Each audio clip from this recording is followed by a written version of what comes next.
ಅಸ್ಸಲಾಮು ಅಲೈಕುಮ್ ವರಹಮತುಲ್ಲಾಹ್. ಅಲ್ಹಮ್ದುಲಿಲ್ಲಾಹಿ ರಬ್ಬಿಲ್ ಆಲಮೀನ್, ವಸ್ಸಲಾತು ವಸ್ಸಲಾಮು ಅಲಾ ಸಯ್ಯಿದಿಲ್ ಮುರ್ಸಲೀನ್ ನಬೀನಾ ಮುಹಮ್ಮದಿನ್ ವ ಅಲಾ ಆಲಿಹಿ ವಸಹಬಿ ಅಜ್ಮঈನ್. ಆತ್ಮೀಯ ಸಹೋದರ ಸಹೋದರಿಯರೇ, ನಾನು ನಿಮ್ಮ ಮುಂದೆ ನಮಾಜ್ನ ಸ್ತಂಭಗಳು ಅಥವಾ ಅರ್ಕಾನ್ಗಳು, ಅದೇ ರೀತಿ ವಾಜಿಬಾತ್ ಕಡ್ಡಾಯ ಕರ್ಮಗಳು ಮತ್ತು ಸುನನುಗಳು ಅಂದರೆ ಅದರ ಅಪೇಕ್ಷಣೀಯವಾದಂಥ ಸುನ್ನತ್ ಆಗಿರುವಂಥ ಕರ್ಮಗಳ ಬಗ್ಗೆ ಒಂದಿಷ್ಟು ಮಾತನಾಡಲು ಇಚ್ಛಿಸುತ್ತೇನೆ. ರುಕುನ್ಗಳೆಂದರೆ ಅಂದರೆ ಅದರ ಸ್ತಂಭಗಳೆಂದರೆ ಅದು ಬಿಟ್ಟು ಹೋದರೆ ಉದ್ದೇಶಪೂರ್ವಕವಾಗಲಿ ಮರವಿನಿಂದಾಗಲಿ ಬಿಟ್ಟು ಹೋದರೆ ಆ ನಮಾಜ್ ಅಸಿಂಧುವಾಗುತ್ತದೆ, ಅದನ್ನು ಮರಳಿ ನಿರ್ವಹಿಸಬೇಕಾಗುತ್ತದೆ. ಅಂತಹ ಒಂದು ಸ್ತಂಭಗಳಾಗಿರ್ತದೆ. ಅದರ ಪೈಕಿ ಹೇಳಬೇಕಾದರೆ ಹೃದಯದಲ್ಲಿ ನೀಯತ್ ಸಂಕಲ್ಪ ಮಾಡಿಕೊಳ್ಳುವುದು, ಎರಡನೇದಾಗಿ ಅಲ್ಲಾಹು ಅಕ್ಬರ್ ತಕ್ಬೀರತುಲ್ ಇಹ್ರಾಮ್ ನಮಾಜ್ನ ಆರಂಭದಲ್ಲಿ ಹೇಳುವುದು, ಅದೇ ರೀತಿ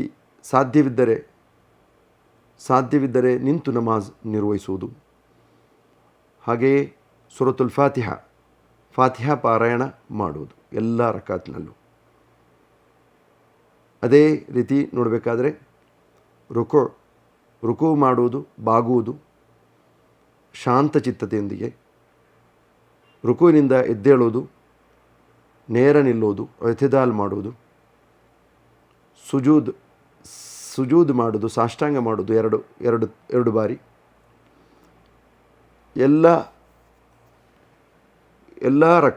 ಎಲ್ಲ ರಕಾತ್ನಲ್ಲೂ 2 ಬಾರಿ ಸುಜೂದ್ ಮಾಡುವುದು ಶಾಂತವಾಗಿ, ಶಾಂತಚಿತ್ತತೆಯೊಂದಿಗೆ. 2 ಸುಜೂದ್ಗಳ ಮಧ್ಯದಲ್ಲಿ ಕುಳಿತುಕೊಳ್ಳುವುದು ಶಾಂತಚಿತ್ತತೆಯೊಂದಿಗೆ. ಕೊನೆಯ ತಶಹುದ್ಗಾಗಿ ಅಂದರೆ ಅತ್ತಹಿಯಾತು ಲಿಲ್ಲಾಹ್ ಹೇಳುವಂತಹ ಆ ಒಂದು ಸಂದರ್ಭದಲ್ಲಿ ಕುಳಿತುಕೊಳ್ಳುವುದು, ಕೊನೆಯ ಅತ್ತಶಹುದ್ ಪಾರಾಯಣ ಮಾಡುವುದು ಅತ್ತಹಿಯಾತು ಲಿಲ್ಲಾಹ್ ಅದರ ಪೂರ್ಣ ರೂಪದಲ್ಲಿ. ಪ್ರವಾದಿ ಸಲ್ಲಲ್ಲಾಹು ಅಲೈಹಿ ವಸಲ್ಲಮರ ಮೇಲೆ ಸಲಾತ್ ದುರೂದ್ ಹೇಳುವುದು ಅಂದರೆ ಅಲ್ಲಾಹುಮ್ಮ ಸಲ್ಲಿ ಅಲಾ ಮುಹಮ್ಮದ್ ಎಂಬ ಆ ಒಂದು ಪ್ರಾರ್ಥನೆ. 2 ಸಲಾಮ್ ಹೇಳುವುದು, ಬಲಭಾಗಕ್ಕೂ ಎಡಭಾಗಕ್ಕೂ ಅಸ್ಸಲಾಮು ಅಲೈಕುಮ್ ವರಹಮತುಲ್ಲಾ ಅಂತ ಹೇಳುವುದು. ಅರ್ಕಾನ್ಗಳ ಈ ರುಕುನ್ಗಳ ಮಧ್ಯದಲ್ಲಿ ತರ್ತೀಬ್ ಅದರ ಕ್ರಮ ಪಾಲನೆ ಮಾಡುವುದು.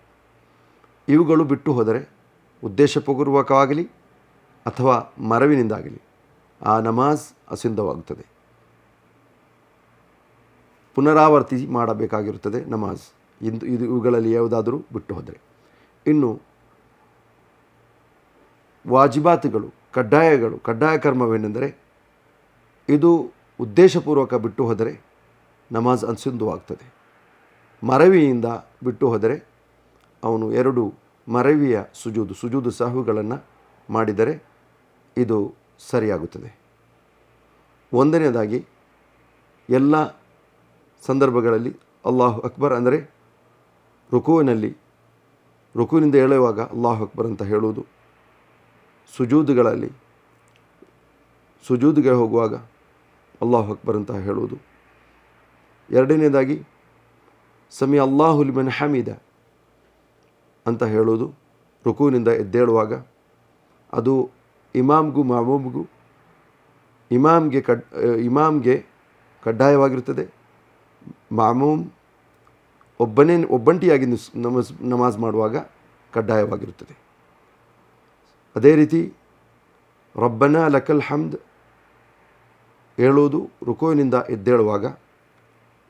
ಸುಬ್ಹಾನ ರಬ್ಬಿಯಲ್ ಅಲೀಮ್ 1 ಬಾರಿ ಹೇಳುವುದು ರುಕುವಿನಲ್ಲಿ. ಸುಬ್ಹಾನ ರಬ್ಬಿಯಲ್ ಆಲ 1 ಬಾರಿ ಹೇಳುವುದು ಸುಜೂದ್ನಲ್ಲಿ. ರಬ್ಬಿಗ್ಫಿರ್ಲಿ ಅಂತ ಹೇಳುವುದು 1 ಬಾರಿ ಹೇಳುವುದು 2 ಸುಜೂದ್ಗಳ ಮಧ್ಯದ ಕುಳಿತುಕೊಳ್ಳುವಿಕೆಯಲ್ಲಿ. 1ನೇ ತಶಹುದ್ ಅದರ ಸಂಕ್ಷಿಪ್ತ ರೂಪದಲ್ಲಿ ಹೇಳುವುದು ತಹಿಯಾತು ಲಿಲ್ಲಾಹ್ ಅಂತ ಹೇಳುವುದು. 1ನೇ ತಶಹುದ್ಗಾಗಿ ಕುಳಿತುಕೊಳ್ಳುವುದು. ಹೀಗಿರುತ್ತದೆ ಕಡ್ಡಾಯವಾದಂತಹ ಕರ್ಮಗಳು.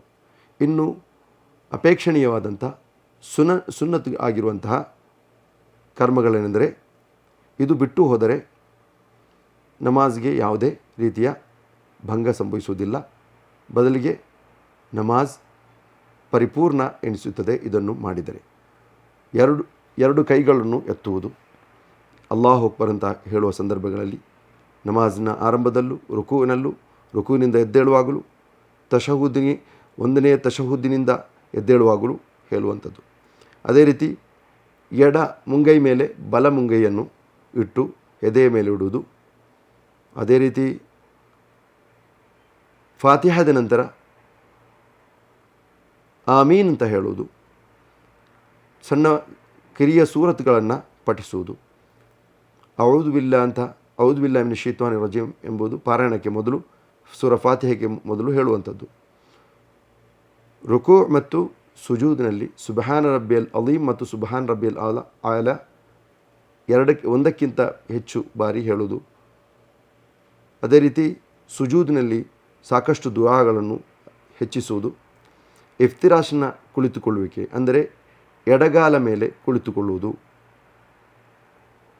ಅದೇ ರೀತಿ ತವರ್ರುಕ್ ಕೊನೆಯ 3ನೇ ರಕಾತ್ನಲ್ಲೂ, ಅದೇ ರೀತಿ ಕೊನೆಯ 4ನೇ ರಕಾತ್ನಲ್ಲೂ ತವರ್ರುಕ್ನಲ್ಲಿ ಅಂದರೆ ಎಡಗಾಲನ್ನು ಬಲಗಾಲಿನ ಅಡಿಯಲ್ಲಿಟ್ಟು ನೆಲದ ಮೇಲೆ ಕುಳಿತುಕೊಳ್ಳುವುದಕ್ಕೆ ತವರ್ರುಕ್ ಹೇಳುತ್ತೇವೆ. ಅದೇ ರೀತಿ ಸಲಾಂ ಹೇಳುವ ಮುಂಚೆ ದುಆ ಹೆಚ್ಚೆಚ್ಚು ಹೇಳುವುದು.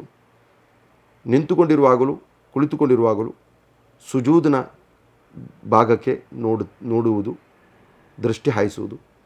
ಇವುಗಳು ನಮಾಜ್ನ ಸುನ್ನನ್ಗಳ ಪೈಕಿ ಸೇರುತ್ತವೆ.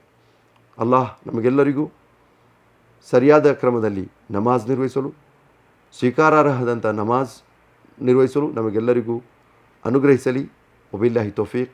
ವಸಲ್ಲಲ್ಲಾಹು ಅಲಾ ನಬೀನಾ ಮುಹಮ್ಮದ್.